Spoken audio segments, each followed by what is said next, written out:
क्या बाबूलाल के स्टेटमेंट पे तूकाराम और खुशल को पनिशमेंट दी जाएगी मर्डर के लिए? इंफॉर्मेशन मिल गई, उन्होंने एफआईआर रजिस्टर कर दी 307 में और उसके बाद हेड कांस्टेबल और उनके साथ साथ दूसरे कांस्टेबल हॉस्पिटल पहुंचते। हमने तो सेक्शन 161 सीआरपीसी में पढ़ा है कि कोई भी अगर हमने स्टेटमेंट पुलिस वाले को दिया है तो वो यूज नहीं होगा एविडेंस में। आप मरने वाले हो तो क्या आप ढूंढोगे कि भाई नहीं मैं तो अपनी बात मजिस्ट्रेट को ही बताऊंगा? ऑब्वियसली नहीं। रेलेवेंट मानी जाएंगी डाइंग डिक्लेरेशन कब? जब वो डाइंग डिक्लेरेशन जो स्टेटमेंट है बेसिकली वो बता रहा है कॉज ऑफ हिज डेथ या फिर सर्कमस्टेंसेस शो कर रहा है। Hello everyone, welcome to judiciary by PW. I am Shimi Srivastava और आज से हम स्टार्ट करने वाले हैं अपनी लैंडमार्क जजमेंट की ये सीरीज जो हर थर्सडे और सैटरडे को आपको जुडिशरी बाय पीडब्ल्यू के यूट्यूब चैनल पे मिलेगी। नाउ इस सीरीज में हम स्टार्ट करने वाले हैं इंडियन एविडेंस एक्ट और आज के इस पर्टिकुलर सेशन में हम डिस्कस करेंगे एक landmark judgement Indian Evidence Act का जो रिलेटेड है आपके डाइंग डिक्लेरेशन से।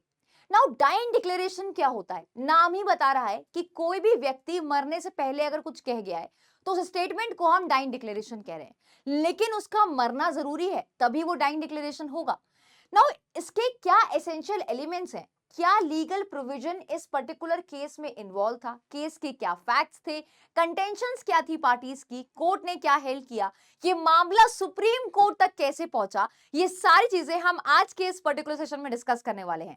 So will be covering few topics. उससे पहले हम जानते हैं केस का नाम। यहाँ पे केस का नाम है आपका Khushal Rao versus state of Bombay AIR 1958 supreme court. अब आज की क्लास में हम कवर अप करने वाले हैं सारी चीजें, जैसे कि क्या इशू अराइज हुआ था कोर्ट के सामने, क्या पार्टीज की कंटेंशन थी, साथ में हम जानेंगे कि लीगल प्रोविजन इसमें क्या यूज किया गया है, यानी कि हमारा section 32 clause 1 of Indian Evidence Act which talks about dying declaration, साथ में सुप्रीम कोर्ट ने क्या ऑब्जर्वेशन दी अपनी, और फाइनली जजमेंट क्या आया इस केस में। अब इस पूरे केस में फैक्ट्स बताने से पहले मैं आपको बताना चाहती हूं कि एक सवाल था कोर्ट के सामने कि अगर आपने डाइंग डिक्लेरेशन, ठीक है, दी है किसी केस में, यानी कि आपने मरने से पहले कुछ कहा है, कुछ स्टेटमेंट दी है, तो वो स्टेटमेंट के बेसिस पे, सिर्फ और सिर्फ उस स्टेटमेंट के बेसिस पे क्या सोल कन्विक्शन हो सकता है एक्यूज का? Now this was the question before the court of law. यहां पे सवाल बस ये है कि अगर पूरे केस में कोई और एविडेंस नहीं है तो क्या आप सिर्फ डाइंग डिक्लेरेशन पे कन्विक्ट कर सकते हो एक्यूज पर्सन को? डाइंग डिक्लेरेशन किसको दी जाती है, यानी कि डाइंग डिक्लेरेशन ऐसा है क्या कि सिर्फ कुछ ही लोगों को दी जाएगी, सिर्फ मजिस्ट्रेट को देना अलाउड है, या फिर आप किसी को भी दे सकते हो? तो इन सारे सवालों को मैं आपके इस सेशन में आंसर करूंगी in light with the facts of the case. अब केस के फैक्ट्स क्या हैं, पहले ही जानो कि ये मामला सुप्रीम कोर्ट पहुंचा कैसे। तो नागपुर हाई कोर्ट ने एक जजमेंट पास करी एक्यूज के खिलाफ और उसको कन्विक्ट कर दिया सेक्शन 302 आईपीसी में, यानी कि उसको जो है मर्डर के लिए पनिशमेंट दे दी। अब नागपुर हाई कोर्ट के जजमेंट से एक्यूज पर्सन खुश नहीं था, वो एग्रीव था, तो उसने क्या किया, आर्टिकल 134 क्लॉज 1 सी, इसमें इंडियन कॉन्स्टिट्यूशन के, इसमें उसने एक सर्टिफिकेट ऑफ फिटनेस ऑब्टेन कर लिया और सुप्रीम कोर्ट में अपील फाइल कर दी।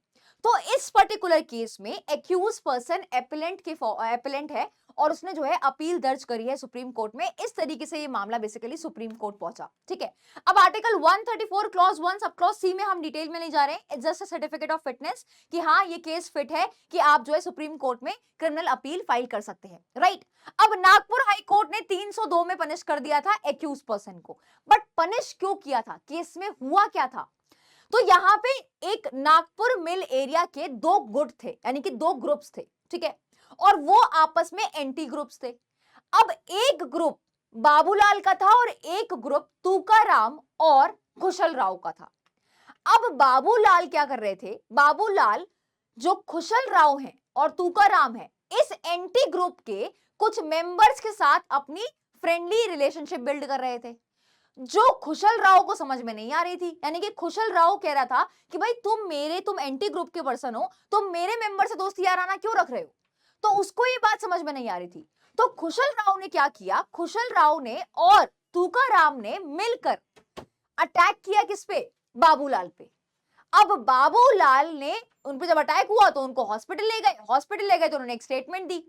नाउ क्वेश्चन क्या था कि क्या बाबूलाल के स्टेटमेंट पे तुकाराम और खुशल को पनिशमेंट दी जाएगी मर्डर के लिए। ठीक है, अब इसको एक बार डिटेल में भी देखो, एक बेसिक सी अंडरलाइन प्रिंसिपल आपको समझ में आ गया होगा, अंडरलाइन बात समझ में आ गई होगी कि बेसिक बात क्या थी यहाँ पे। ठीक है, अब यहाँ पे क्योंकि उसकी दोस्ती बढ़ रही थी उसके साथ, उसको समझ में नहीं आ रहा था, उसने उसके ऊपर जो है तलवार से, और वो होता ना एक एज्ड वेपन होता है ना, एक डेड मतलब शार्पली एज्ड वेपन होता है इस तरीके का, स्पेयर कहते हैं हम उसको इंग्लिश में, ऐसा होता है, ऐसा होता है, ऐसा सा एक वेपन होता है। माई ड्रॉइंग इज वेरी नाइस, मैं पहले ही डिस्क्लेमर दे रही हूँ। तो इस तरीके का एक वेपन होता है। ठीक है, आप इसको छुरा भी बोल सकते हो, ठीक है, या फिर भोंक दिया है इस तरीके से, उसको सीवियर इंजरीज पहुंचाई उसके वेरियस बॉडी पार्ट पे। तो यानी कि यहाँ पे उसको बैडली इंजर किया किसने? तुकाराम और खुशल राव ने बाबूलाल को। बाबूलाल की ये हालत देख के बाबूलाल के पिताजी यानी कि बाबूलाल के फादर उनको मायो हॉस्पिटल ले गए। जैसे ही वो उसको मायो हॉस्पिटल ले गए, ये इंसिडेंट बेसिकली रात में 9 बजे का है। बाबूलाल को हॉस्पिटल ले गए तो वहां पे डॉक्टर ने बाबूलाल से पूछा कि अरे तुम्हारा ये हाल किसने किया? तो बाबूलाल ने वहां पे डॉक्टर को बताया, ध्यान से सुनिएगा, डॉक्टर को बताया कि मुझे तुकाराम और खुशल ने बेरहमी से मारा है, और ये जितनी भी इंजरीज मेरी बॉडी पार्ट पे हुई हैं उन्होंने इन्फ्लिक्ट करी हैं, यानी कि उन्होंने स्वॉर्ड और स्पेयर से मुझे बहुत बुरी तरीके से मारा। अब यहाँ पे ये जानने के बाद इमीडिएटली डॉक्टर साहब पुलिस स्टेशन फोन कर देते हैं। जैसे ही पुलिस स्टेशन फोन करते हैं तो हेड कांस्टेबल और दूसरे कांस्टेबल्स बेसिकली जैसे ही उनको ये इंफॉर्मेशन मिलती है वो 307 के अंडर जो है एक रिपोर्ट दर्ज कर देते हैं। तो एफआईआर वो बेसिकली दर्ज कर देते हैं आपके आईपीसी के सेक्शन 307 में, जैसे ही उनको इंफॉर्मेशन मिलती है मायो हॉस्पिटल से। अब इंफॉर्मेशन मिल गई, उन्होंने एफआईआर रजिस्टर कर दी 307 में, और उसके बाद हेड कांस्टेबल और उनके साथ साथ दूसरे कांस्टेबल हॉस्पिटल पहुंचते हैं। अब यहाँ पे उन्होंने ये देखा कि शायद बाबूलाल जो है वो सरवाइव नहीं कर पाएंगे, राइट, और उनके क्रिटिकल कंडीशन को देखते हुए उन्होंने ये एप्रीहेंड किया कि इनसे इनके स्टेटमेंट दर्ज करा दिए जाए, क्योंकि मजिस्ट्रेट को आने में टाइम लगेगा और हालत क्रिटिकल है, कहीं ऐसा ना हो कि बाबूलाल जी की डेथ हो जाए। अब यहाँ पे मजिस्ट्रेट को क्योंकि स्पॉट पे आने में टाइम लगेगा तो यहाँ पे उन्होंने रिकॉर्ड कर दिए dying declaration. Now you might be thinking कि भाई हमने तो सेक्शन 161 सीआरपीसी में पढ़ा है कि कोई भी अगर हमने स्टेटमेंट पुलिस वाले को दिया है तो वो यूज नहीं होगा एविडेंस में। तो यहाँ पे क्या डाइंग डिक्लेरेशन पुलिस वाले को दिया जा सकता है? The answer is yes. Dying declaration hearsay evidence का एक्सेप्शन होता है। क्यों होता है उसको भी हम डिस्कस करेंगे जब हम लीगल प्रोविजन की बात करेंगे, बट यहाँ पे ये समझ लो कि डाइंग डिक्लेरेशन आप किसी को भी दे सकते हो, to anyone, to doctor, to any police officer, to magistrate, dying declaration आप किसी को भी दे सकते हो। भाई अब आपको एक्सपेक्टेशन है अपनी डेथ की, राइट, आप मरने वाले हो, तो क्या आप ढूंढोगे कि भाई नहीं नहीं मैं तो अपनी बात मजिस्ट्रेट को ही बताऊंगा? ऑब्वियसली नहीं। सो लॉजिकल, देखो लॉ इज लॉजिक, राइट, तो लॉजिक लगाकर यहाँ पे डाइंग डिक्लेरेशन को जो स्टेटमेंट है बेसिकली उसको रेलेवेंट माना गया है अगर आप पुलिस ऑफिसर को भी दे रहे हो। तो यहाँ पे पुलिस ऑफिसर ने कहा कि भाई मजिस्ट्रेट साहब को आने में टाइम लगेगा, मैं ही रिकॉर्ड कर देता हूं डाइंग डिक्लेरेशन। और यहाँ पे बाबूलाल की कंडीशन यानी कि उसकी मेंटल फिटनेस को उसने पूछा डॉक्टर से कि क्या ये मेंटली फिट है, क्या ये इस कंडीशन में है, मेंटल कंडीशन में है कि ये स्टेटमेंट दे सके? To which the doctor said कि हाँ वो मेंटली फिट है। तो यहाँ पे ये जानने के बाद, कंसल्ट करने के बाद डॉक्टर से बाबूलाल से सवाल पूछे, और वही सवाल पूछा कि भाई तुम्हारा ये हाल किसने किया? तो बाबूलाल ने कहा कि मुझे खुशल और तुकाराम ने बेरहमी से मारा। अब यहाँ पे पहली बार डॉक्टर को बोली इसने सेम लाइन, दूसरी बात जो है यहाँ पे पुलिस ऑफिसर को बोली सेम बात कि भाई मुझे तुकाराम और खुशल राव ने मारा। अब यहाँ पे डॉक्टर ने एडवाइस किया कि भाई इसका डाइंग डिक्लेरेशन रिकॉर्ड करवा लो मजिस्ट्रेट साहब से। फिर यहाँ पे मजिस्ट्रेट साहब आते हैं और मजिस्ट्रेट साहब भी उनकी डाइंग डिक्लेरेशन को बेसिकली रिकॉर्ड कर देते हैं बिना किसी डिले के, और मजिस्ट्रेट को भी सेम बात बाबूलाल बताते हैं। तो यानी कि यहाँ पे 3 डाइंग डिक्लेरेशन हो जाती हैं आपकी सक्सेसिवली, एक के बाद एक। तो 9 बजे इंसिडेंट हुआ, 9:25 पे हॉस्पिटल लेकर आए, उसके बाद 9:45 पे पुलिस वाले ने रिकॉर्ड करी एंड सो ऑन। यहाँ पे ये पूरी कार्यवाही 9 बजे से शुरू होती है और 11:45 पे खत्म हो जाती है। ये पूरी कार्यवाही यहाँ पे रिकॉर्डिंग वगैरह तीनों ही पब्लिक सर्वेंट द्वारा हो जाती है, पुलिस ऑफिसर द्वारा, डॉक्टर द्वारा और यहाँ पे मजिस्ट्रेट द्वारा। Now He recorded the statement of Babulal in a question answer form. अब देखो डाइंग डिक्लेरेशन का जो मैनर है वो भी प्रॉपर तरीके से फॉलो किया गया इस पर्टिकुलर केस में कि क्वेश्चन आंसर फॉर्म में डाइंग डिक्लेरेशन को बेसिकली रिकॉर्ड किया गया मजिस्ट्रेट द्वारा eight 10:15 PM. Meanwhile, the magistrate first class was called and he recorded the dying declaration between 11:15 to 11:35. यानी कि तीनों की dying declaration 11:35 PM तक कंप्लीट हो चुकी थी. टाइमलाइन भी बहुत इंपॉर्टेंट होती है. अब यहाँ पे डॉक्टर की प्रेजेंस में मजिस्ट्रेट साहब ने भी डाइंग डिक्लेरेशन रिकॉर्ड कर दी. अब ये dying declaration 3 successive dying declaration record होने के बाद जो है बाबूलाल अगले दिन सुबह 10 बजे हॉस्पिटल में मर जाते हैं. ठीक है, this is the facts of the case. ये केस के फैक्ट्स हैं कि भाई उनकी अगले दिन सुबह मृत्यु हो जाती है. उन्होंने 3 डाइंग डिक्लेरेशन दी होती है इन सारे लोगों को. अब द क्वेश्चन इज कि क्या सिर्फ इस डाइंग डिक्लेरेशन के बेसिस पे जो ये डाइंग डिक्लेरेशन दी गई है बाबूलाल द्वारा, इसके बेसिस पे आप एक्यूज पर्सन को सोलली कन्विक्ट कर सकते हो? यानी कि सिर्फ और सिर्फ डाइंग डिक्लेरेशन के आधार पे आप क्या कन्विक्ट करोगे एक्यूज पर्सन को, या फिर आपको डाइंग डिक्लेरेशन को कॉरोबरेट कराना जरूरी है दूसरे एविडेंसेस से? Now this was the question before the court of law. अब यहाँ पे जो इश्यूज इन्वॉल्व हुए वो ये 2 इश्यूज आपके रेज हुए, that whether the accused could be convicted only on the basis of those dying declaration और द डिक्लेरेशन नीडेड कॉरोबरेशन. कि भाई क्या सिर्फ तुम उसी डिक्लेरेशन पे कन्विक्ट कर दोगे एक्यूज पर्सन को, या फिर उन डिक्लेरेशंस का कॉरोबरेट कराना दूसरे एविडेंस के साथ जरूरी है. दूसरा यहाँ पे क्वेश्चन जो रेज हुआ, that whether it is a settled law that a dying declaration by itself can in no circumstances be the basis of conviction. कि क्या ये सेटल्ड लॉ है कि भाई सिर्फ डाइंग डिक्लेरेशन के बेसिस पे आपकी कन्विक्शन नहीं होगी? यहाँ पे ये 2 ब्रॉड इश्यूज बेसिकली कोर्ट के सामने खड़े हुए. अब जो कंटेंशंस थी पार्टीज की, अब एपिलेंट यानी कि एक्यूज पर्सन का क्या कहना था? तो एक्यूज पर्सन यहाँ पे ये कहता है कि भाई जो ये डाइंग डिक्लेरेशन है यानी कि जो बाबूलाल का स्टेटमेंट है वो ना तो एक्यूज के प्रेजेंस पे नहीं लिया गया, यानी कि मैं वहां प्रेजेंट नहीं था जब ये स्टेटमेंट रिकॉर्ड किए गए, ना ही ये स्टेटमेंट ओथ पे लिए गए हैं. ठीक है, ना ही इन स्टेटमेंट का क्रॉस एग्जामिनेशन हुआ है. तो भाई ये स्टेटमेंट जो है एविडेंस में रेलिवेंट नहीं माना जाएगा और इस डाइंग डिक्लेरेशन के बेसिस पे बेसिकली कन्विक्शन नहीं हो सकता. Now this was what the appellant said before the honourable supreme court. Now talking about the prosecution side, तो प्रोसिक्यूशन ने ये कहा कि हमारा जो इंडियन लॉ है और स्पेशली हमारा जो इंडियन एविडेंस एक्ट है वो ये प्रिज्यूम करता है कि अगर कोई व्यक्ति मरने वाला है तो वो झूठ नहीं बोलेगा. लाइक वो ऊपर वाले के पास जाने वाला है अब, तो वो जाते वक्त मरते वक्त वो झूठ नहीं बोलेगा, ऐसा प्रिज्यूम किया जाता है हमारे लॉ में. राइट, अब यहाँ पे जो प्रोसिक्यूशन की कंटेंशन थी वो कुछ इस तरीके से थी कि भाई बाबूलाल के अच्छे टर्म्स नहीं थे कौशल के साथ, कौशल और तुकाराम के साथ अच्छे टर्म्स नहीं थे क्योंकि वो 2 ग्रुप्स थे, वो एंटी ग्रुप्स थे. राइट, तो पहली बात यहाँ पे बताई क्योंकि उनके अच्छे ताल्लुकात नहीं थे आपस में. और यहाँ पे जो प्रोसिक्यूशन में उसका ये कहना है कि तुकाराम और जो कुशल राव है उसने ही अटैक किया है. साथ में यहाँ पे उन्होंने कहा कि भाई डाइंग डिक्लेरेशन एडमिसिबल होता है, डाइंग डिक्लेरेशन आपका जो ये स्टेटमेंट है ये रेलिवेंट माना जाएगा क्योंकि ये उसका कॉज ऑफ डेथ बता रहा है.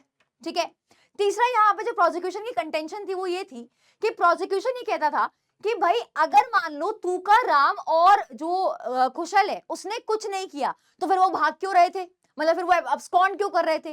क्योंकि यहाँ पे जब पुलिस उसको ढूंढने गई तुकाराम और कुशल राव को तो वो अपने घर पे नहीं मिले.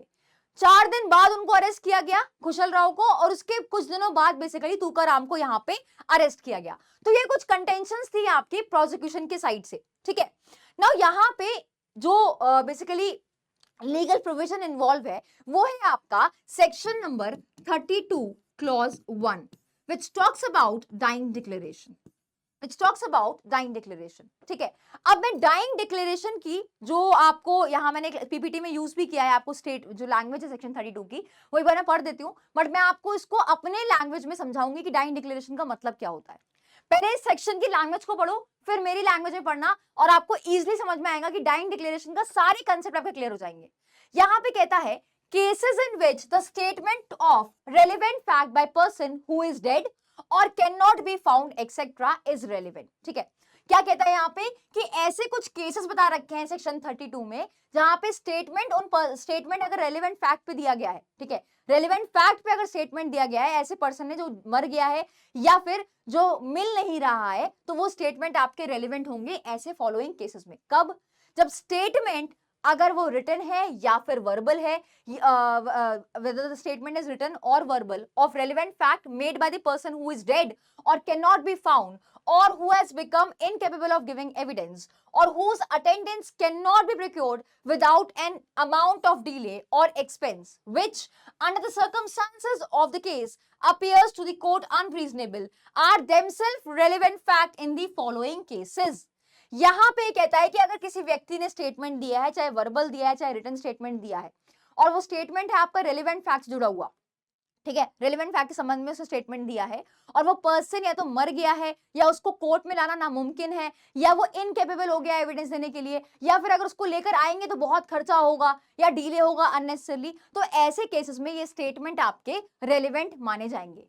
क्लॉज 1 स्पेशली इसका बात करता है आपके when it relates to the cause of death, यानी कि डाइंग डिक्लेरेशन की, यानी कि डाइंग डिक्लेरेशन की क्लॉज 1 में स्पेशली बात की गई है।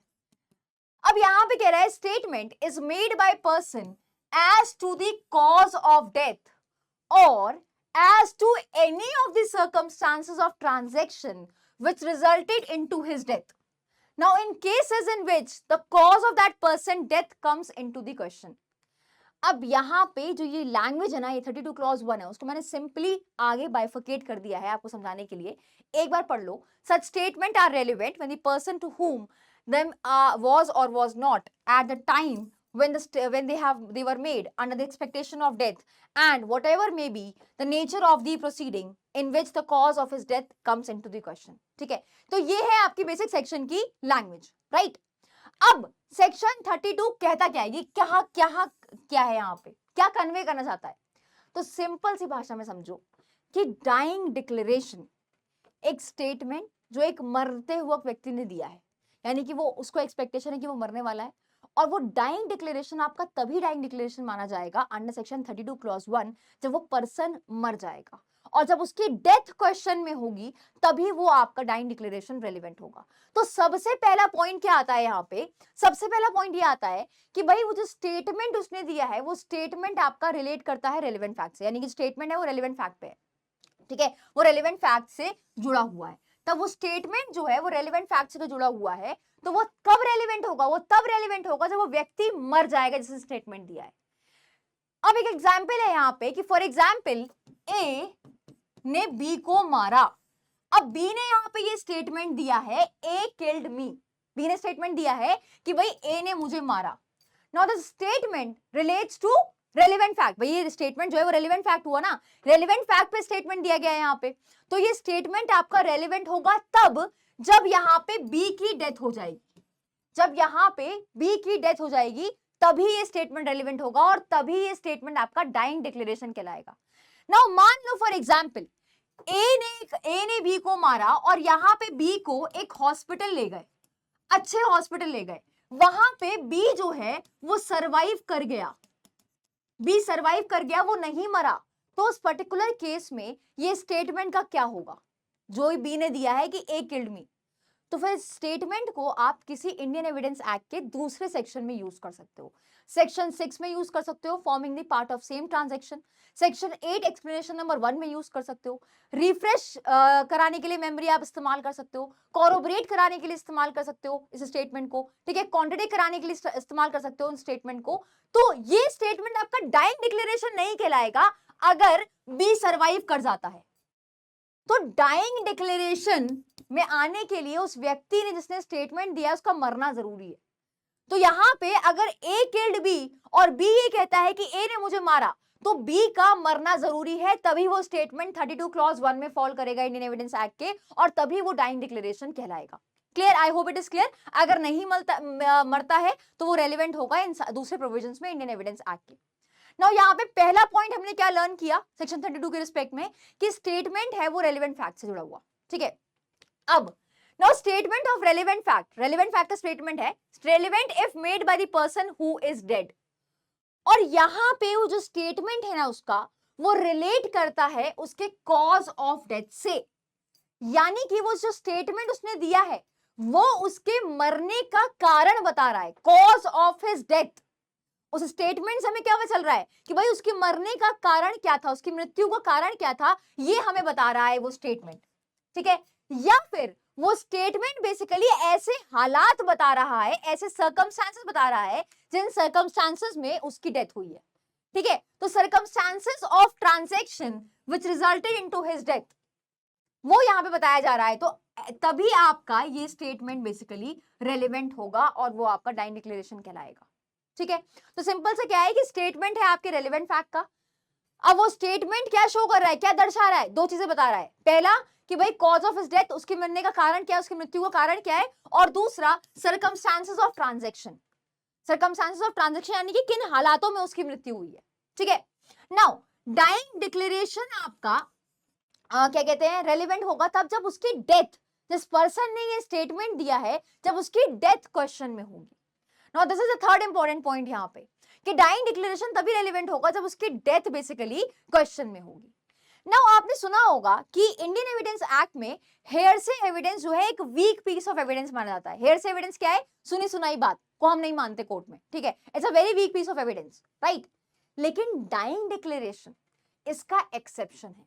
डाइंग डिक्लेरेशन में आपका ना तो वो स्टेटमेंट ओथ पे लिया जा रहा है, ना वो एक्यूज पर्सन के प्रेजेंस में लिया जा रहा है, ना ही वो उस पर्टिकुलर स्टेटमेंट का क्रॉस एग्जामिनेशन हो रहा है, बट फिर भी हम ये कह रहे हैं कि डाइंग डिक्लेरेशन रेलिवेंट होगा। क्यों एडमिसिबल होगा, क्यों, इसलिए क्योंकि ये लॉ में प्रिज्यूम किया जाता है कि कोई व्यक्ति अगर मरने वाला है तो वो झूठ बोल के नहीं मरेगा, यानी कि वो जो है अब मेकर यानी कि गॉड से मिलने वाला है, ऊपर वाले के पास जाने वाला है, तो वो अपने मुंह में एक झूठ रख के नहीं जाएगा, वो झूठ बोलते हुए नहीं जाएगा लास्ट मोमेंट पे, राइट, ये प्रिज्यूम किया जाता है। तो यहाँ पे डाइंग डिक्लेरेशन आप किसी को भी कर सकते हो, किसी भी व्यक्ति को कर सकते हो, वो भी आपके एडमिसिबल होगी, रेलेवेंट मानी जाएंगी डाइंग डिक्लेरेशन। कब, जब वो डाइंग डिक्लेरेशन जो स्टेटमेंट है बेसिकली वो बता रहा है कॉज ऑफ हिज डेथ या फिर सर्कमस्टांसेस शो कर रहा है कि भाई किन हालातों में उसकी मृत्यु हुई थी। क्लियर। नाउ यहाँ पे एक रूल ऑफ नेसेसिटी भी आता है बेसिकली, और रूल ऑफ नेसेसिटी ये कहता है कि भाई प्रिजम्पशन की बात कहता है कि भाई अगर मान लो ये बात कही गई है कि ए ने बी को मारा और बी ये कहता है ए किल्ड मी, तो बेस्ट एविडेंस रूल के हिसाब से कौन से दो व्यक्ति हैं जो सबसे अच्छा एविडेंस देंगे, of course A and B. तो बेस्ट एविडेंस रूल अगर हम अप्लाई करें इस पर्टिकुलर केस में तो ए और बी से अच्छा एविडेंस कौन दे सकता है, कोई नहीं दे सकता। तो यहाँ पे अगर मान लो बी का ये स्टेटमेंट है ए किल्ड मी और बी यहाँ पे बाद में मर जाता है, ठीक है, अगर उसकी मृत्यु हो जाती है, और यहाँ पे जो स्टेटमेंट है ये क्या शो कर रहा है, कॉज ऑफ हिज डेथ, क्या शो कर रहा है, कॉज ऑफ हिज डेथ बता रहा है। अगर ये स्टेटमेंट उसने बनाया है मरते वक्त, उसे बता रहा है कि क्या उसकी मृत्यु का कारण कौन है, कि भाई मुझे इस पर्टिकुलर केस में तुकाराम और खुशल राव ने मारा, now cause of his death बता रहा है, तो उस पर्टिकुलर केस में इस डाइंग डिक्लेरेशन को रेलेवेंट माना जाएगा, ठीक है। और ये आपका हेयर से एविडेंस का एक्सेप्शन होता है, हेयर से एविडेंस का एक्सेप्शन होता है। नाउ डाइंग डिक्लेरेशन किसको बना सकते हो, the answer is to anyone statement to whom, ये स्टेटमेंट आपने किसको दिया हो, किसी को भी दिया हो, डॉक्टर को दिया हो, पुलिस वाले को दिया हो, मजिस्ट्रेट को दिया हो, किसी को भी दिया हो। क्योंकि अगर आप अपनी 161 सीआरपीसी की रीजनिंग यहाँ पे अप्लाई करेंगे और जो ये कहता है कि भाई स्टेटमेंट पुलिस वाले को अगर आपने दिया तो वो एविडेंस में यूज नहीं किया जाएगा, तो आपको सेक्शन 162 को भी रेफर करना है सीआरपीसी में, जहां पे एक्सेप्शन दे रखा है जो है सेक्शन 32 क्लॉज 1 का, ठीक है। तो वहां पे डाइंग डिक्लेरेशन को एग्जाम कर रखा है कि भाई पुलिस वाले को भी आप दे सकते हो स्टेटमेंट, वो आपको स्टेटमेंट को रिकॉर्ड कर लेगा, उस डाइंग डिक्लेरेशन को बेसिकली रिकॉर्ड कर देगा, और वो तभी एडमिसिबल होगा जब वो व्यक्ति मरेगा, और दूसरा जब वो स्टेटमेंट बेसिकली क्या शो कर रहा है, कॉज ऑफ हिज डेथ या फिर circumstances of transaction which resulted into his death. Now the question here is कि क्या, वापस से उसी क्वेश्चन पे आते हैं जो कोर्ट के सामने आया, कि क्या आप सोल बेसिस पे कन्विक्ट कर सकते हो किसी भी एक्यूज पर्सन को। द आंसर इज यस, कर सकते हो। कब करोगे, किन कंडीशंस में करोगे, तो सिंपल सा इसका ये रूल है जो इस पर्टिकुलर केस में कहा गया कि अगर मान लो जो स्टेटमेंट दिया है उस पर्सन ने जो मर गया है, वो स्टेटमेंट अगर out and out cause of his death बता रहा है, तो उस पर्टिकुलर केस में कोर्ट जो है फर्दर कॉरोबोरेट करने की नहीं सोचेगा। फिर से सुनो इस बात को कि अगर ऐसा स्टेटमेंट है, ऐसी डाइंग डिक्लेरेशन है जो आउट एंड आउट कोर्ट को इंस्पायर कर रही है कॉन्फिडेंस, कोर्ट ट्रस्ट कर रहा है उस स्टेटमेंट पे, उसको कोई डाउट नहीं है, कोई सस्पेशन नहीं है। और यहाँ पे वो कोर्ट को पता लग रहा है उस स्टेटमेंट को देखकर कि भाई इससे तो पता चल रहा है कि उसकी मृत्यु का कारण क्या है। तो उस पर्टिकुलर केस में कोर्ट जो है सोल बेसिस पे कन्विक्शन कर देगा, तो डाइंग डिक्लेरेशन के सोल बेसिस पे उस पे कन्विक्ट कर देगा एक्यूज पर्सन को, अगर अगर cause of his death clearly shown हुआ है उसके स्टेटमेंट में। तो कॉज ऑफ हिज डेथ अगर उसके स्टेटमेंट में क्लियरली शो होता है और वो इंस्पायर करता है कॉन्फिडेंस कोर्ट में, तो ये सोल बेसिस पे कन्विक्शन हो सकता है। अब इसका एक एग्जांपल देखो, मान लो ए स्लैप्ड बी, ए ने बी को जड़ के थप्पड़ दिया। अब बी घबरा गया और बी रोता रोता, बिल्कुल चुप नहीं हो रहा था, वो बिल्कुल रोता रोता हॉस्पिटल पहुंच गया।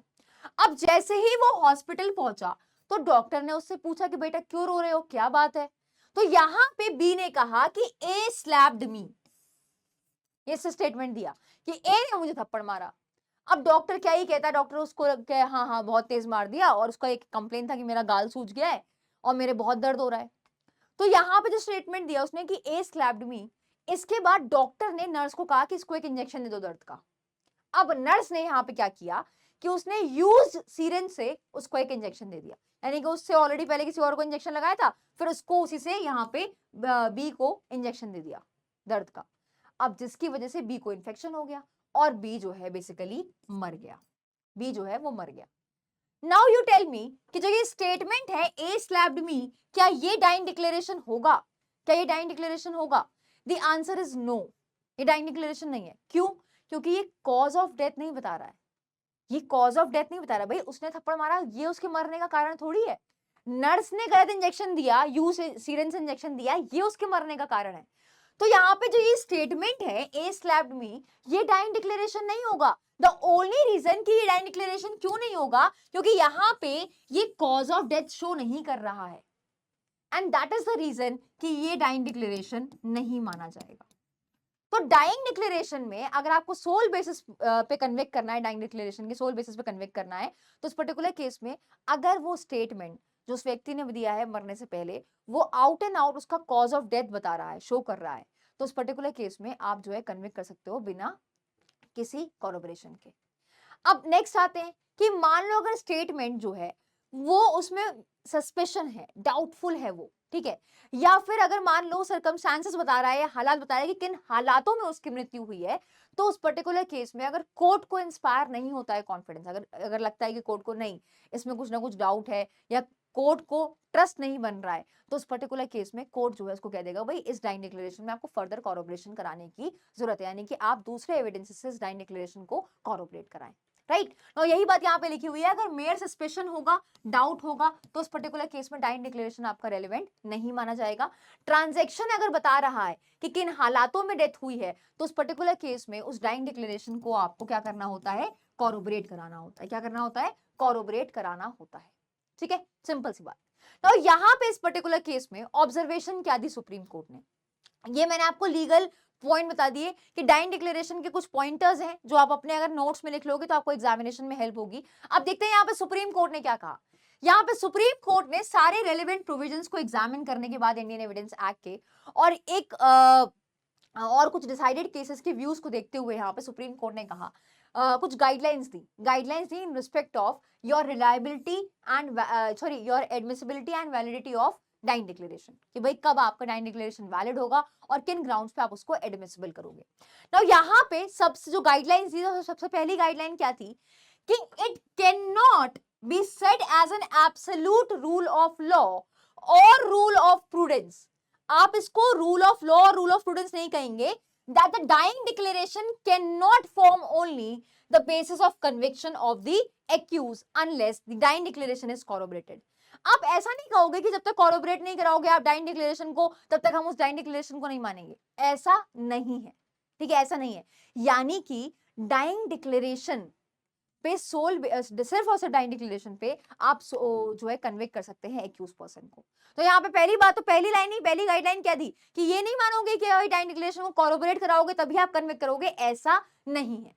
डाइंग डिक्लेरेशन पे अगर आपको सोली बेसिस पे कन्विक्ट करना है एक्यूज पर्सन को, तो उसमें आपको ये देखना होगा कि डाइंग डिक्लेरेशन जो है वो क्या उसके कॉज ऑफ डेथ को बता रही है और क्या उसमें कोर्ट का ट्रस्ट डेवलप हो रहा है, कोर्ट को कॉन्फिडेंस आ रहा है उस स्टेटमेंट को देखने के बाद। तो उस पर्टिकुलर केस में वो ये नहीं कहेगी कि आपको फर्दर कॉरोबोरेट कराना है जब कॉज ऑफ हिज डेथ बता रहा हो, ठीक है, उसका स्टेटमेंट ये शो कर रहा हो क्लियरली, राइट। नाउ नेक्स्ट यहाँ पे कहा, in keeping the view of the facts of each cases it should be decided by examining the circumstances of in which the dying declaration was made.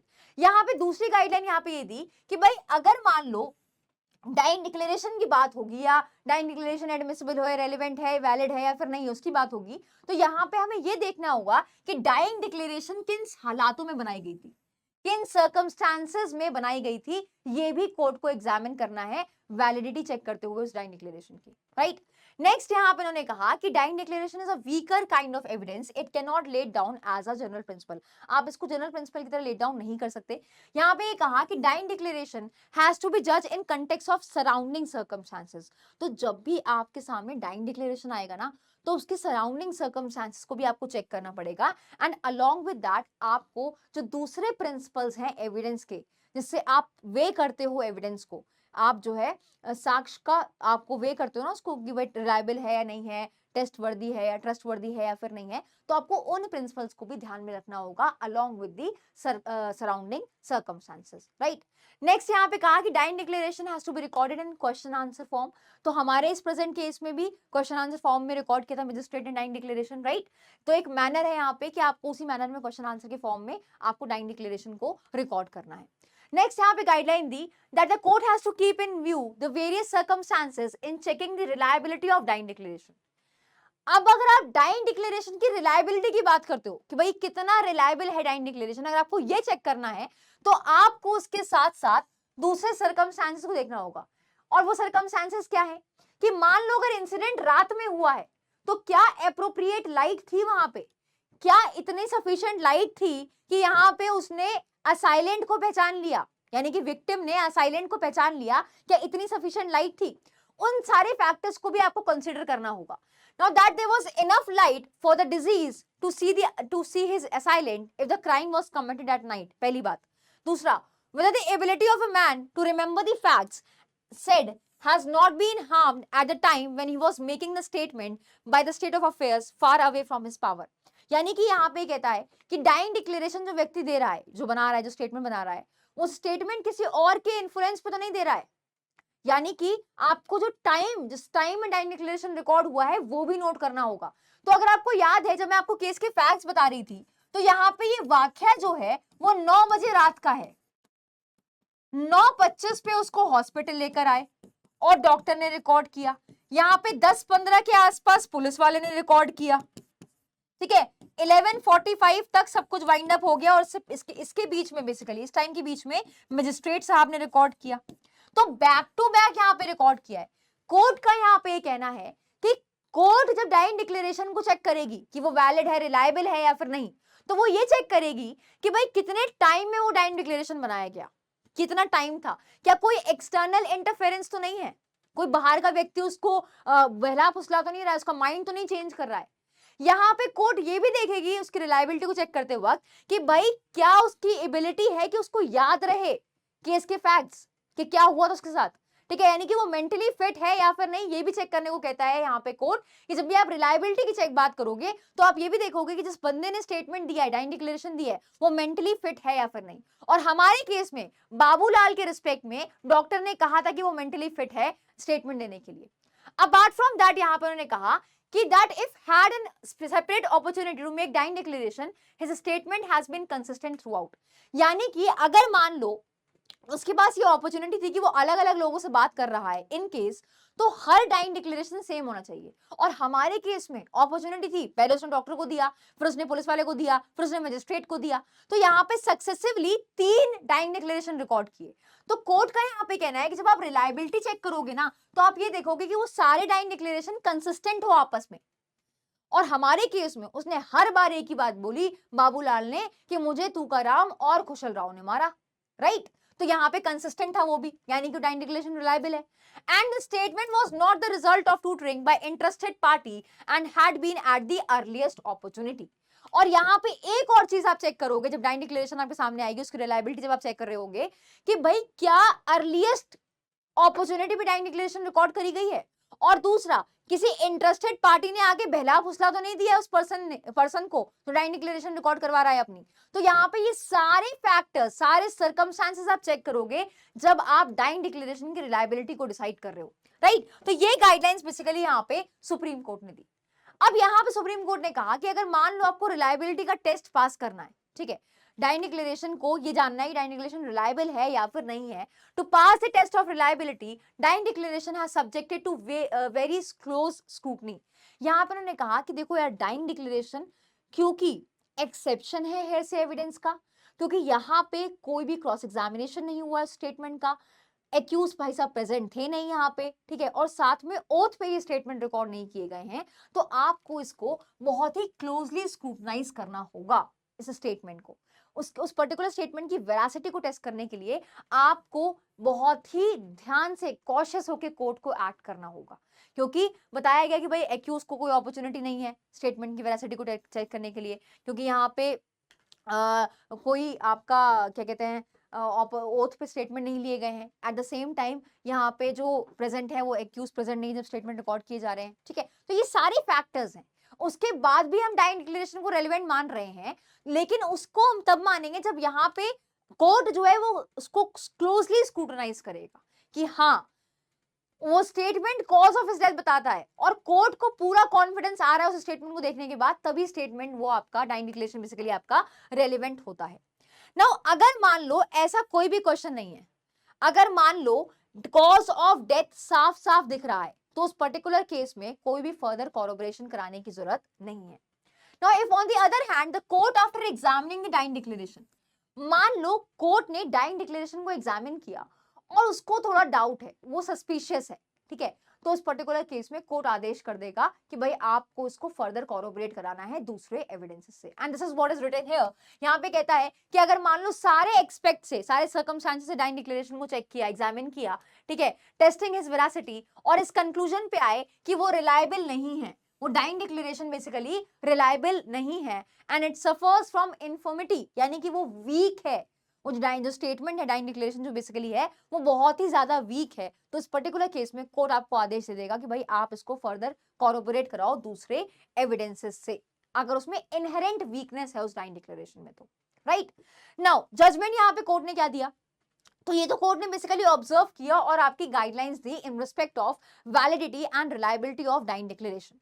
अब judgment यहाँ पे court ने क्या दिया, that having made these observation bearing on the question of legality of basing a conviction on a dying declaration alone, घूम फिर के बात वही जो कोर्ट के सामने आई कि क्या सिर्फ और सिर्फ डाइंग डिक्लेरेशन पे आप सोल बेसिस पे आप कन्विक्ट कर सकते हैं क्या। Now answering to this particular question, I have already answered that yes, when such a dying declaration क्या बता रहा है, cause of death बता रहा है, जब cause of death बता रहा है वो डाइंग डिक्लेरेशन, वो स्टेटमेंट, तो आप उसके स्टेटमेंट पे सोली कन्विक्ट कर सकते हैं। नाउ कोर्ट ने क्या कहा एक बार देखते हैं। Keeping in view the test set out above, the court examined that the dying declaration in question before them, the most remarkable fact, अब यहाँ पे कोर्ट ने जो अपना जजमेंट पास किया है फैक्ट्स के यहाँ पे रखते हुए, दिमाग में रखते हुए सारी चीजों को यहाँ पे हाईलाइट किया है। यहाँ कोर्ट ने कहा कि एक रिमार्केबल फैक्ट ये है, ठीक है, कि जब एग्जामिनेशन हुआ उस डाइंग डिक्लेरेशन का, उन 3 सक्सेसिव डाइंग डिक्लेरेशन का, तो वो कंसिस्टेंट निकले थ्रू आउट, यानी कि पहले दूसरे तीसरे तीनों व्यक्ति को जो डाइंग डिक्लेरेशन दी गई वो कंसिस्टेंट थी, ठीक है, और ये सारी डाइंग डिक्लेरेशन आपके 2 घंटे के अंदर ही दी गई हैं, यानी कि सक्सेसिव है और 2 घंटे के अंदर ही सारा काम हो गया है। तीनों लोगों को डाइंग डिक्लेरेशन 2 घंटे के अंदर दे दी गई है डिजीज द्वारा, ठीक है। तो यहाँ पे हर बार वो यही नाम ले रहा है कि तुकाराम और खुशल ने उसको जो है असॉल्ट किया है, उस पे जो है इंजरीज इन्फ्लिक्ट करी हैं स्वॉर्ड और स्पेयर से, हर डाइंग डिक्लेरेशन में ये कह रहा है। तो ये एक रिमार्केबल फैक्ट है, कोर्ट ने कहा कि successive dying declaration within 2 hours एक ही बात कही जा रही है, तो कहीं ना कहीं क्योंकि वो जो स्टेटमेंट है वो कॉज ऑफ हिज डेथ बता रहा है, तो वो कोर्ट को इंस्पायर कर रहा है कॉन्फिडेंस इस चीज पे यकीन मानने के लिए, भाई डाइंग डिक्लेरेशन जो है ये आपकी रिलायबल है और ये जो है एक वैलिड डाइंग डिक्लेरेशन है, ये जो है एडमिसिबल होगी कोर्ट में। फर्दर यहाँ पे कोर्ट ने कहा कि जो इंजरीज जो उस पर्सन की बॉडी पे पाई गई, उसने ये कहा कि मुझे तुकाराम और मुझे कुशल राव ने स्वॉर्ड से मारा, तलवार से मारा और स्पेयर से मारा, ठीक है। तो जो इंजरीज उसकी बॉडी से पाई गई ना, वो इंजरीज भी उसी वेपन की थी, ये भी यहाँ पे साथ में मिलाया गया, ठीक है। The injuries found on his person, namely the punctured wound and the incised wound on different part of his body, was entirely consistent with the statement that he was being attacked by several persons with dangerous cutting and drilling weapons. No part of his dying declaration has shown to be false. यहाँ पे दूसरी बात देखो, successive होने के बाद जो भी इंजरीज उसने बताई उसने उसकी बॉडी पे हैं, जिस वेपन से बताई थी उसी वेपन से उसकी इंजरीज उसकी बॉडी पे पाई भी गई। तो यहाँ पे उसकी डाइंग डिक्लेरेशन का कोई भी पार्ट जो है वो फॉल्स नहीं था। The court below also agreed in holding that Babulal was in condition to see his assailant and to recognize him. अब जो गाइडलाइंस में वो बात कही गई कि भाई आपको वेरियस सर्कमस्टांसेस को ध्यान में लेना होगा, सर्कमस्टांसेस लाइक कि प्रॉपर लाइट थी या फिर नहीं थी, क्या वो मेंटली फिट था या नहीं था। तो हमारे केस में प्रॉपर लाइट थी और उसने असाइलेंट को रिकॉग्नाइज भी किया था, क्योंकि यहाँ पे साफ साफ पता चल रहा है कि भाई किसी भी एक्सटर्नल पर्सन ने, किसी भी इंटरेस्टेड पार्टी ने उसको बहलाया फुसलाया नहीं है, ठीक है। There was no tutoring also. There is no doubt that the disease had been consistent throughout in naming the appellant accused as one of his assailant and the name him within less than half an hour of the occurrence and as soon as he reached the hospital. यानी कि यहाँ पे जैसे ही उसके ऊपर attack हुआ उसने तब से ही नाम लेना शुरू कर दिया था कि भाई मुझे तुकाराम और कुशल राव ने मारा है, ठीक है। तो कोई भी कोई अपॉर्चुनिटी नहीं है कि किसी इंटरेस्टेड पार्टी ने यहाँ पे इसको बहलाया फुसलाया होगा या फिर उसने इंटेंशनली झूठ बोला है, ठीक है। All these important times he has in a proper state of mind in spite of multiple injuries. बहुत सारी इंजरीज थी फिर भी वो स्टेट ऑफ माइंड इसका बिल्कुल ठीक था स्टेटमेंट देने के लिए, उसको नाम भी याद था साइलेंट का। Hence the court has no reason to doubt the truth of dying declaration and their reliability. यहाँ पे कोई मुद्दा ही नहीं है कि इसको इस पे डाउट किया जाए, क्योंकि सारी चीजें अलाइंड है, सारी चीजें बैक टू बैक बिल्कुल सही है, ठीक है।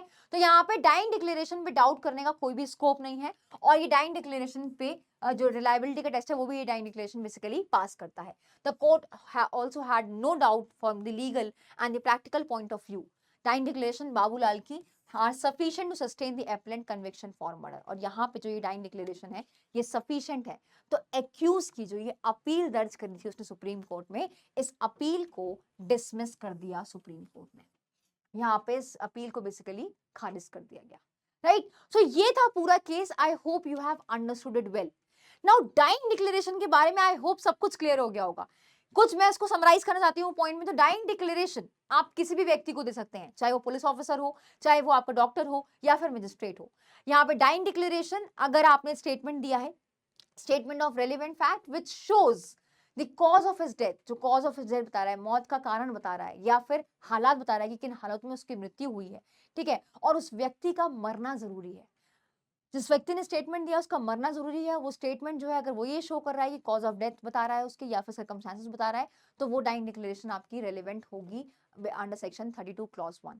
और अगर मान लो वो स्टेटमेंट देता है और वो बच जाता है, मरता नहीं है, तो वो स्टेटमेंट आपके दूसरे प्रोविजंस में इंडियन एविडेंस एक्ट के आपको काम आएगा। यानी कि सेक्शन 6 में रिफ्रेश करने के लिए मेमोरी, कॉरोबरेट करने के लिए, क्या कहते हैं, कॉन्ट्राडिक्ट करने के लिए, कॉरोबरेट करने के लिए, सब चीजों के लिए काम आएगा वो स्टेटमेंट। अगर वो मरता नहीं है वो स्टेटमेंट डाइंग डिक्लेरेशन नहीं कहलाएगा, बाकी सेक्शंस में काम आ जाएगा, right. So this was all about today's session. इस क्लास की पीपीटी आपको पीडब्ल्यू के ऐप में मिल जाएगी, जहां पे आपको इस केस के रिस्पेक्ट में जो भी ये पीपीटी मैंने यूज करी है क्लास में और दूसरी मटेरियल्स आपको पीडब्ल्यू के ऐप में मिल जाएंगे। So stay tuned with PW app also, download it and check out this free batch जो आपका थर्सडे से सैटरडे चलता है। So this was all from my end in today's session. See you in the next session. If you have any doubt, any query, you can comment down in the below comment section. And if you have understood it well, then do comment all set. Thank you.